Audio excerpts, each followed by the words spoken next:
Hello, my name is Leanne and I'm a speech and language therapist, and I would like to talk about emotions and not only how we can develop the emotional vocabulary for children, but also helping children to be able to understand and self-monitor and self-regulate their own emotions. So clearly having a good understanding of emotions is really important for our mental health.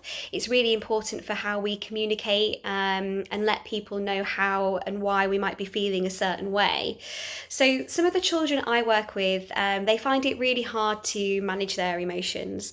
And I often work with children who can get very angry or very frustrated or very upset very quickly, and maybe they might be here and then all of a sudden they're spiking up, and it takes them a long time to be able to regulate that emotion and to come back down.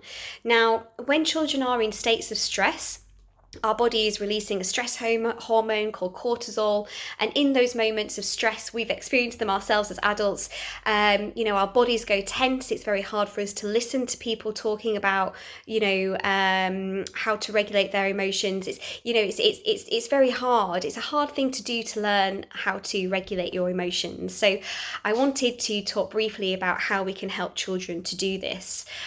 One of the best ways we can help children do this is by adults talking about their emotions, how they are feeling, and also modelling what they are doing in order to manage that emotion. So, for example, you could say, "Oh no, I just dropped that cup on the floor. Oh, I'm so frustrated.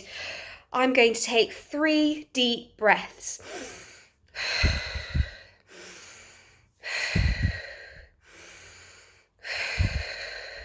Okay, I feel less frustrated. I'm going to tidy up now."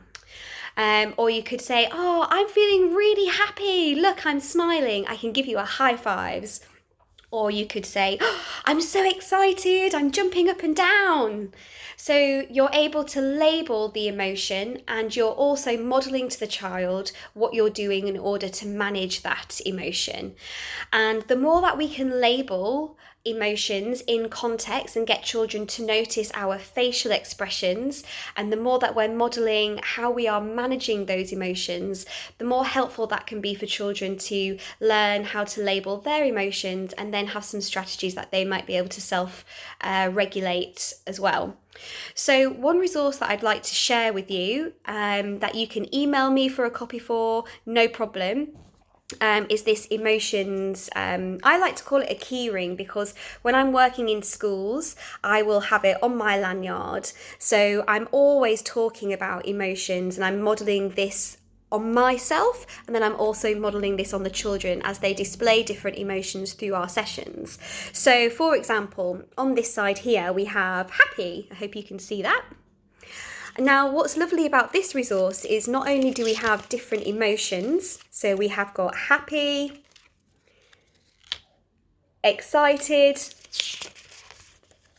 sad, mad, what else have we got? Scared and tired. So first of all, what we're able to do is we're able to show a picture of happy. So we've got somebody smiling there.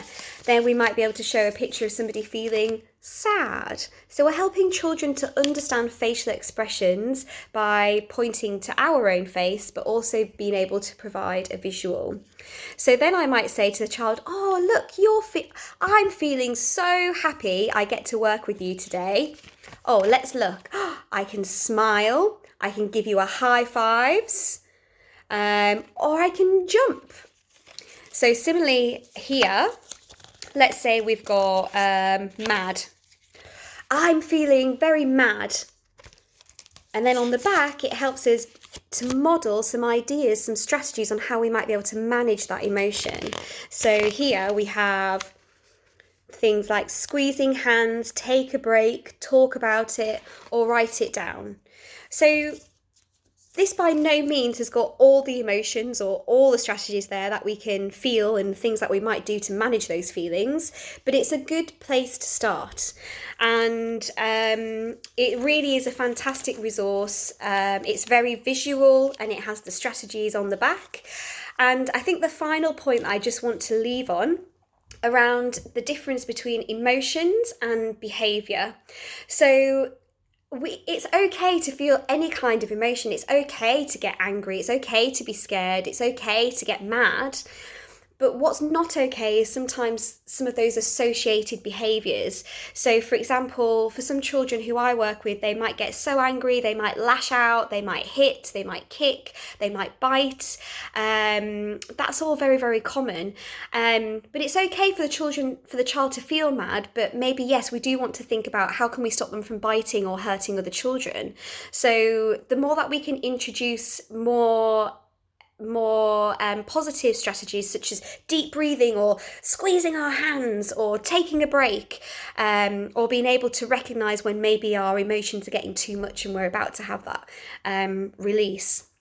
Anything that we can do to support children in this way is fantastic. But like I say, the best way and the most important way is for adults to start modelling their emotions and how they are managing them within everyday contexts, and then potentially using some visuals and modelling different strategies. Okay, thank you for listening.